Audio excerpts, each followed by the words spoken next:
इंद्रजीत, तुम्हारे शीघ्र चले आने से हम समझ गए कि तुम्हारा यज्ञ संपूर्ण नहीं हुआ, उसमें कोई बाधा आ गई है।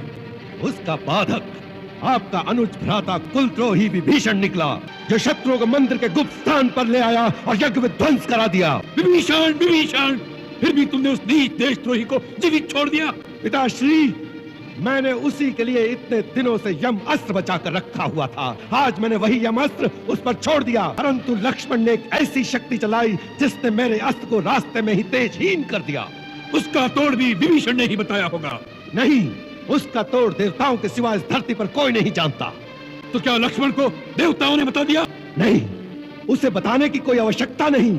लक्ष्मण देवताओं का देवता है, लक्ष्मण नर नहीं, कोई अवतार है। इंद्रजीत, इंद्रजीत, यह भाषा तुम बोल रहे हो या लक्ष्मण ने तुम पर कोई सम्मोहन अस्त्र चलाकर तुम्हारी मति को भ्रम में डाल दिया है, या लक्ष्मण के बाणों से पीड़ित होकर तुम युद्ध से भाग आए हो? पिताश्री! क्षमा करे महाराज, परंतु मुझे कोई कायर कहे, इस बात को मैं सह नहीं सका। पिताश्री, मैं कायरतावश नहीं आया हूं, एक पुत्र की भांति अपना कर्तव्य निभाने आया हूं।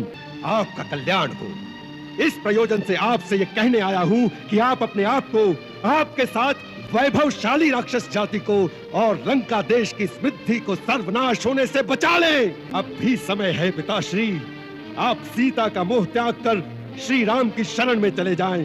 वो मनुष्य नहीं है, स्वयं नारायण का अवतार है। तुम्हारी मति मारी गई है इंद्रजीत, जो इस प्रकार स्त्रियों की भांति अनर्गल प्रलाप करने लगे।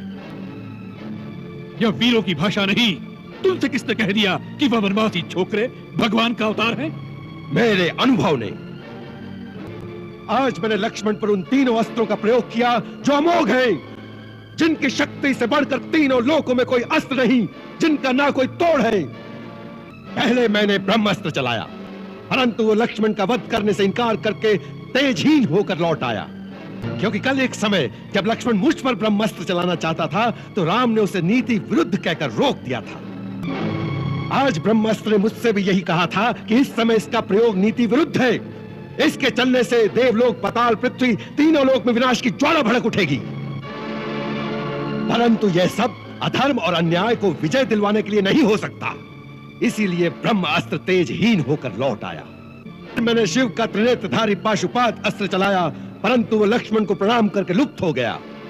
फिर मैंने भगवान नारायण का अमोघ चक्र, जो त्रिलोकी की अंतिम शक्ति है, उसे चलाया, परंतु नारायण चक्र लक्ष्मण की प्रदक्षिणा करके लौट आया।